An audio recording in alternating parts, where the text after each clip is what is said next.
Okay, so, it feels like everywhere you turn these days, it's DEI this, DEI that. Yeah. Companies making these, like, huge announcements, or maybe you're just, like, hearing stuff about how things are changing. Right. It's like, okay, but what's actually going on with DEI, diversity, equity, and inclusion in companies right now? Exactly.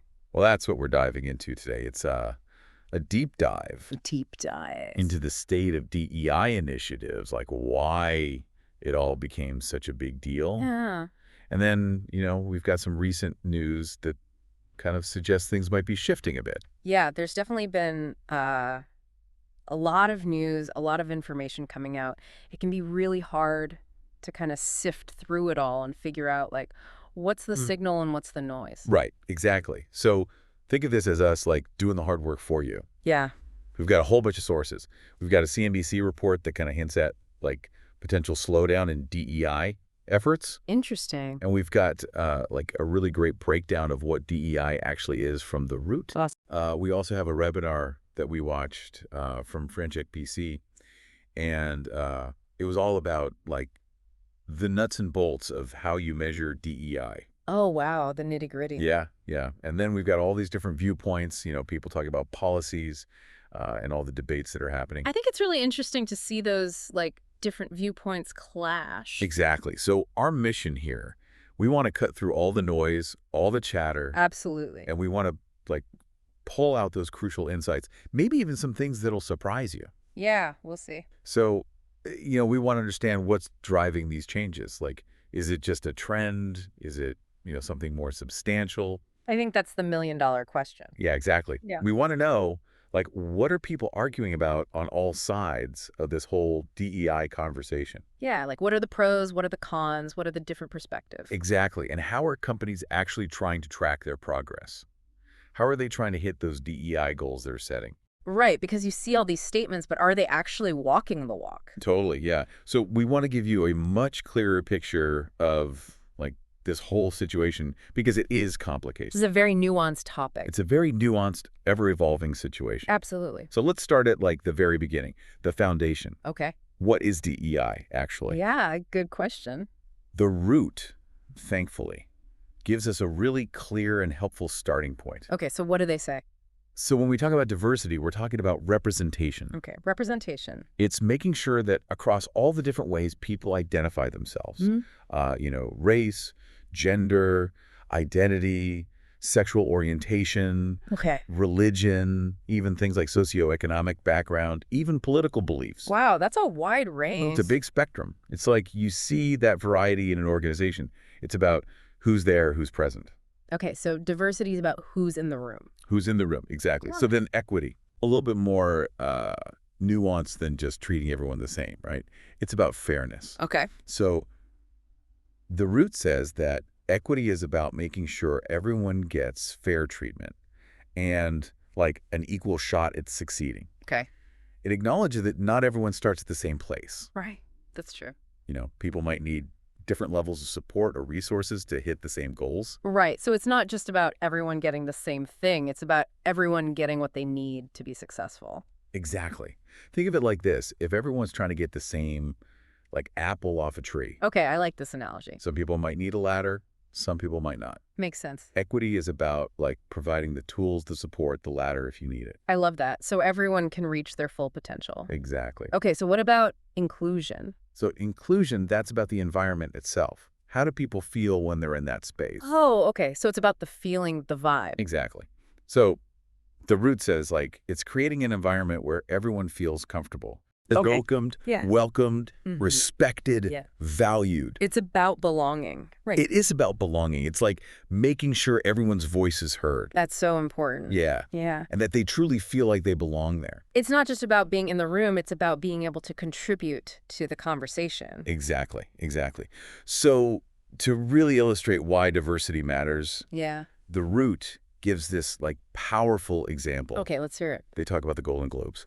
And, it's crazy. The Hollywood Foreign Press Association, the ones who vote. The ones who give out the awards. Yeah. They didn't have a single black journalist in their ranks for almost 20 years. Wow. Until after, the tragic killing of George Floyd. Oh, that's pretty telling, isn't it? And it makes you think, right? Yeah. Like, that lack of diverse perspectives, it probably really impacted which films and shows even got nominated in the first place. Yeah, it's like if you don't have people from different backgrounds at the table, you're missing out on a whole world of stories and talent. Exactly. And it shows you, like, just having a bunch of different people isn't enough. Right. Their voices actually have to be part of the process. It's about having a seat at the table and actually being heard. Yeah. Okay, so we've got the foundation. We understand what DEI is. Now, like, why did it become such a focus for companies? Yeah, that's a great question. So the CNBC report we looked at, they point to a really, really key moment in time. What was it? The killing of George Floyd back in 2020, Oh, yeah. and that massive, massive wave of protests that happened after. Right, and it wasn't just protests. It was like a global reckoning with racial injustice. Exactly, and it forced companies to take a hard look at themselves. Yeah, they couldn't just stay silent anymore. And to, like, publicly address these issues in a way they hadn't before. It felt like a turning point for a lot of organizations. Oh, absolutely. And the response, like the corporate response, was actually really big. How so? Well, I mean, financially, they put their money where their mouth was. In a way. Yeah. Like, how much are we talking? So the CNBC report mentions that Fortune 1000 companies, they all together pledged something like $340 billion towards, like, promoting racial equity and diversity. Wow, $340 billion. That's a massive amount of money. Yeah, that's a crazy number. So there was this huge surge in attention and commitment, but the question now is, like, is it sticking? Yeah, that's the big question the CNBC report is asking. Yeah. Is that commitment maybe starting to fade? Hmm. Are companies kind of quietly stepping back from DEI? It's a valid question. Right. Yeah. Like, are they quiet quitting DEI? So does the CNBC report give any indication of that? Yeah, they do give some pretty compelling examples that suggest maybe like a change in approach, Interesting. if not like a full-on retreat. Okay, so like what kind of examples are we talking about? So they point to a bunch of companies that have either like publicly scaled back their DEI initiatives or have faced external pressure about them. Oh, interesting. So they mentioned Deere, for example. They got a lot of scrutiny over their employee resource groups. Oh, I remember hearing about that. Yeah, and then there were a bunch of tech companies. They didn't name them specifically, but apparently they made big cuts to their DEI teams and programs. So like less resources, less staff dedicated to DEI. Yeah, exactly. And then a more recent example, Lowe's. They publicly said they're like moving away from some of their DEI practices. Okay, so those are some specific companies. What about like broader trends or reasons behind this potential shift? Well, the CNBC report points to a few things. One is like growing political pressure from conservatives. Oh, yeah, that makes sense. There's definitely been more scrutiny and criticism of DEI from that side. Yeah, and then you've got the economy being kind of uncertain. Right. Companies might be looking to cut costs wherever they can. Yeah, they're reevaluating all their spending. And then on top of that, DEI itself has become like so politicized. It's almost become a buzzword, and it's so easy to misinterpret or, for it to be used for different purposes. Yeah, it's tricky for companies to navigate publicly. They don't want to get caught in the crossfire. Makes sense. So the report even talks about this idea of a conservative consumer. A conservative consumer. What's that about? Well, it's this idea that some companies might have like focused so much on DEI that they've alienated some of their customer base, Interesting. especially customers who lean more conservative. So, like, they're worried about a backlash. Yeah, and this guy, Robbie Storbuck, he's a big voice in this like conservative consumer movement. Okay. And his whole thing is customers are king. Yeah. He's saying if you overemphasize DEI, it could actually hurt your bottom line. Oh, so it's like a financial argument as well as a political one? Exactly. So that's one perspective. But the report also talks to people who say that, hold on, the commitment to DEI is still really strong. Okay, so it's not a one-sided story. Not at all. That's good to hear. DEI advocates, they're saying what we're seeing might not be companies giving up on DEI altogether. Right. It might just be like a natural shift, an evolution in how they're approaching it. Okay, so maybe they're refining their strategies, learning from what's worked and what hasn't. Exactly. And they point to this study from 2024 Okay. that found that a big chunk, like 75% of U.S. executives, they still think DEI is a top priority. Okay, so the majority still see it as important. Yeah. And they're actually becoming more vocal about supporting it. So maybe they're not shying away from it, they're just being more strategic about how they talk about it and implement it. That's a good point. And the report highlights some really big names, like business leaders who are still like champions for DEI. Okay, like who? Jamie Dimon, the CEO of JP Morgan. Oh, yeah, big name. He specifically talked about how important inclusion and diversity are in his letter to shareholders. Oh, interesting. And he directly linked it to, like, fostering innovation and getting better financial results. So he sees it as a business imperative, not just a social responsibility. Exactly. And then you've got MasterCard, their chief administrative officer. They publicly said, we're still committed to equality and fairness in our organization. So they're doubling down, basically. Yeah. And, it does seem like we're seeing some real progress, at least at the very top, like the CEO level. Oh, really? How so? The report says there are more women CEOs now, That's good. and more people from Black, Asian, and Latino backgrounds. Oh, that's great to hear. Compared to, like, back in 2019. That's definitely progress, but like you said, it's just at the top. Right. It's one piece of the puzzle. There's still a long way to go. And the report, it talks about this idea of comfort and how it can actually hurt DEI progress. Comfort. That sounds kind of counterintuitive. Yeah, it's interesting. So they're saying that something like 70% of leaders, they tend to mentor or sponsor people who are like them. Oh, like same race, same gender. Exactly. Yeah, I mean, I guess that's human nature, right? To gravitate towards people who are similar to you. Yeah, it's natural. Yeah. But in a world that's becoming more and more diverse, Right. it can create this, like, echo chamber at the top. Oh, I see. Like if everyone in leadership looks and thinks the same way, they're going to miss out on a lot of valuable perspectives. Exactly. And they might not understand their customers as well, so they might not be as successful. That makes a lot of sense. Right. And then the report, it goes on to list all these benefits that DEI advocates say come from these initiatives. Okay, what are some of the main ones? They talk about, like, improved innovation. Okay. Because diverse teams, they bring all these different experiences and perspectives to the table. Right, they're not all coming from the same angle. Exactly. And it can lead to better problem solving. That makes sense. What else? Better recruitment. Okay. Companies that have a good reputation for DEI, they tend to attract more diverse candidates. Oh, so it's good for attracting talent. Yeah, because people want to work for companies that value diversity and inclusion. That makes sense. And then, just the overall company reputation. Okay. It can really improve a company's image if they're seen as being committed to DEI. So it's not just good for the employees, it's good for the brand as a whole. Yeah, exactly. Yeah. It's like it shows that they're, socially responsible. Right, they're not just about profits, they care about their people and the wider community. Yeah. And there's this, like, really interesting shift happening in how companies are thinking about inclusion. Tell me more. So it's less about trying to get everyone to fit in and more about letting people stand out. Oh, that's cool. It's like, bring your whole self to work. Be authentic. Don't try to be someone you're not. It's about celebrating differences rather than trying to erase them. Exactly, yeah. And it's about valuing those unique contributions. I think that's a much healthier, more productive approach. I agree. And what's interesting? Some companies are even tying DEI to executive pay. Oh, really? Like, how does that work? So the CNBC report says that over 75% of S&P 500 companies, they included DEI metrics in their performance evaluations for CEOs and other C-suite execs. Wow, so their bonuses or their compensation is actually tied to how well they do on DEI. Yeah, so it shows they're taking it seriously. Like, it's not just a side project, it's part of their core responsibilities. That's a pretty big deal. Yeah. But here's the thing. There seems to be this disconnect between what the leaders say and what a lot of employees are actually experiencing. Oh, really? That's concerning. So even with all this focus from the top, the report says that less than half of U.S. corporate employees feel like their executive teams actually reflect the diversity of their workforce. So there's a perception gap. The leadership might be saying all the right things, but the employees aren't seeing it translate into reality. Exactly. And, it can be hard to get shareholders on board with DEI sometimes. Yeah, I can imagine. Why is that?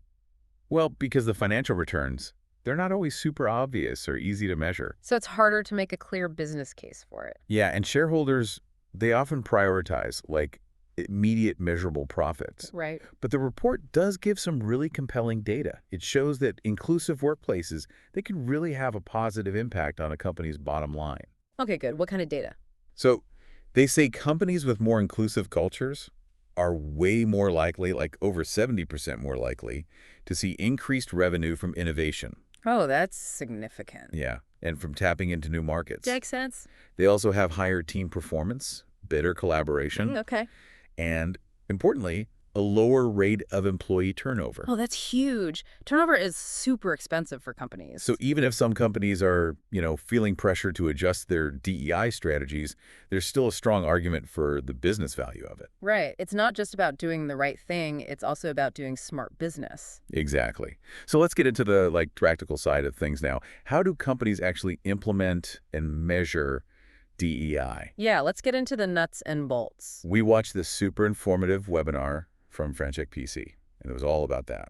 Okay, what did you learn? So first things first, they made it very clear, this is not legal advice. This is just for general understanding. Right. Always good to have that disclaimer. So they talked about the proactive and reactive sides of DEI analysis. Okay, proactive versus reactive. What's the difference there? Proactive is like companies taking the initiative Okay. to understand their workforce, see where there might be disparities, and set goals to get better. So they're being, intentional about it? Exactly, before any problems come up. Okay. Reactive is more like, oh, shoot, we got a legal challenge or a complaint about discrimination. Oh, no. Now we got to analyze data to figure out what happened and how to respond. So it's more of a damage control situation. Exactly. Okay, so obviously proactive is the preferred approach. Right. And then they talked about this, really fundamental tension Tension between what? between the legal principles of non-discrimination and the reality of systemic racism. Oh, wow. Yeah, that's a big one. How did they explain that? So legally, it's all about preventing discrimination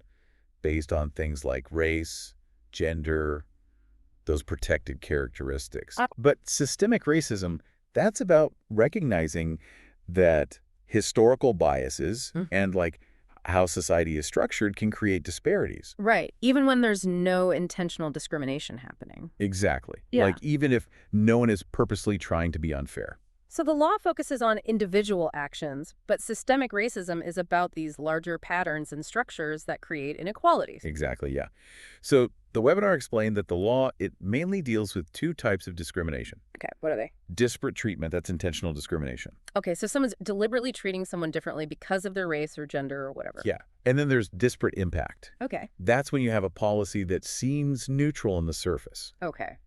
but it ends up having a disproportionately negative effect on a certain group. Oh, so it's like unintentional discrimination, but it still has a harmful impact. Exactly. And it's not justified by a business necessity. Right. It's not essential for the job. So even if it wasn't intentional, if it has that disparate impact, it could still be illegal.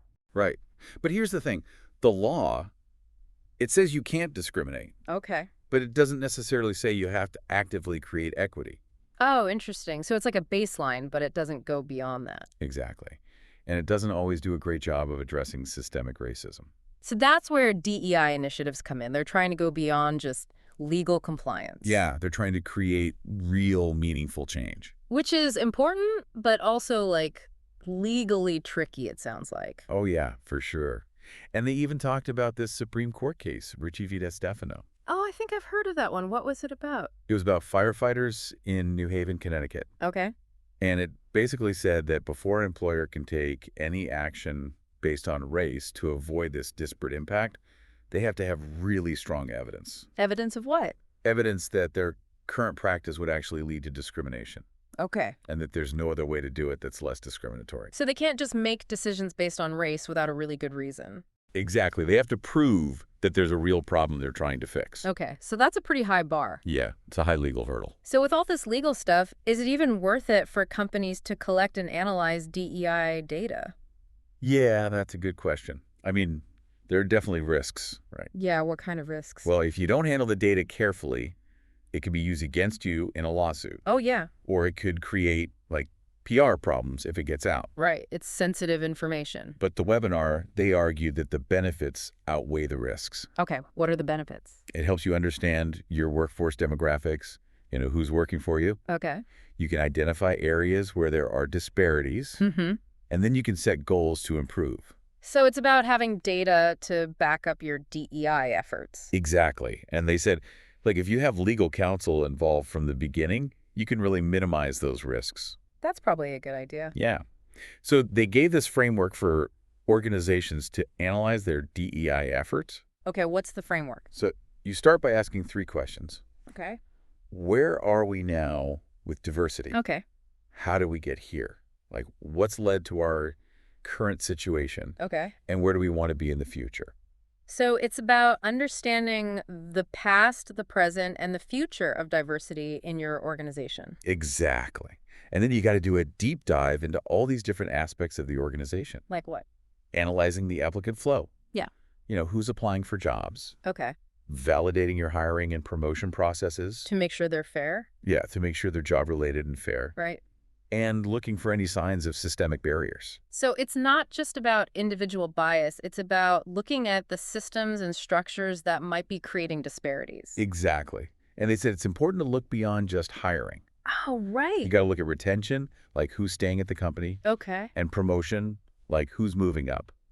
So even if you have diverse hiring, you might have problems with people leaving or not getting promoted. Yeah, and then you're not really achieving diversity at all levels. It's about creating a pipeline, not just filling entry-level positions. Exactly. So what about data collection? What kind of metrics should companies be tracking? Well, they said it's really important to collect good data across the whole employee life cycle. Okay, from when they first apply to when they leave. Yeah. And one key source of data is employee self-identification. So employees voluntarily share information about their demographics. Yeah, like their race, ethnicity, gender identity. Okay. But they also talked about some more, like, technical stuff. Like what? This thing called Bayesian Improved Surname Geocoding. Oh, wow. That's a mouthful. What is that? It's a way to estimate the racial and ethnic makeup of applicant pools when you don't have that direct data. Oh, interesting. So, like, if people don't self-identify, you can still get a sense of the diversity of your applicant. Yeah, so it uses probabilities based on common names and geographic data. So, like, if you see a lot of applications with last names that are common in a certain racial or ethnic group, you can infer something about the diversity of your applicant pool. Yeah, but of course, you got to be super careful with this stuff legally. Yeah, I can imagine. That's why they really emphasize having lawyers involved every step of the way. Makes sense. They can help make sure you're not violating any privacy laws or anything like that. Exactly. So once a company has all this data, how do they actually set goals? Well, the webinar said, like, you got to set benchmarks that are based on data. Okay. So you look at your current workforce demographics, Right. you look at historical trends in your company, Okay. and you look at external labor market data. So, like, what's the available talent pool in your industry, in your region? Yeah, exactly. And the idea is not to impose quotas, which can be illegal. Right. It's about setting aspirational targets based on, like, realistic data. Okay, so it's data-driven, but it's also about striving for something better. Yeah, and you have to constantly monitor the data to see if there are any disparities. In terms of hiring, promotion, pay, all that stuff. Yeah. And they talked about the importance of looking at both practical significance and statistical significance when you're analyzing data. Okay, what's the difference there? So practical significance is like, is the difference big enough to actually matter in the real world? Okay. And statistical significance is like, is the difference likely due to chance, or is there something else going on? So, like, one is about the size of the difference, and the other is about whether the difference is meaningful or just random. Exactly. And they mentioned this thing called the 4/5 rule. Okay, what's that? It's a guideline that says if the hiring rate for one group is less than 80% of the rate for the highest hired group, then you should take a closer look. So it's a red flag that maybe there's some disparate impact happening. Yeah, and then they talked about statistical tests like the 2 standard deviation test and logistic regression. Okay, those are getting a bit technical. Yeah, but basically they help you determine if the differences you're seeing are just random or if there's something real going on. So it's about using statistics to make sure you're not jumping to conclusions based on small sample sizes or random variations. Exactly. And they even pointed out that, like, how you group your data can actually hide disparities. Oh, interesting. Like if you lump everyone together, you might miss differences that exist within certain subgroups. Exactly. Then they gave a bunch of examples of how companies are using data to drive their DEI efforts. Okay, like what? So one example was this mid-sized company that used all sorts of data sources. Okay. Job board demographics, their own recruiting data, university graduation stats, census data. Wow, they were really thorough. Yeah, they wanted to get a really clear picture of the available talent pool. Makes sense. And then they can set realistic goals based on that. And did they say anything about companies that have employees in different locations? Because obviously the demographics are going to be different in different places. Yeah, they said the model can be adjusted for that. You got to be flexible. Makes sense. And they emphasize the importance of using dashboards to communicate DEI progress to the higher-ups. Oh, yeah. Data visualization is so important for making complex information easy to understand. Yeah, and then they got into this whole issue of discrimination in AI. Oh, right, because AI is being used more and more for hiring and stuff like that. Exactly. And the webinar, they were like, watch out for proxies. Proxies. So proxies are these seemingly neutral data points, Okay. like your zip code or even what kind of phone you use, Oh, interesting. that can accidentally correlate with protected characteristics. So, like, if people in a certain neighborhood are more likely to be of a certain race, and your AI model uses zip code as a factor, it could inadvertently discriminate against people from that neighborhood. Exactly. And it can introduce bias into the AI's decisions. So even if the AI isn't explicitly programmed to discriminate, it can still end up doing so because of the data it's trained on.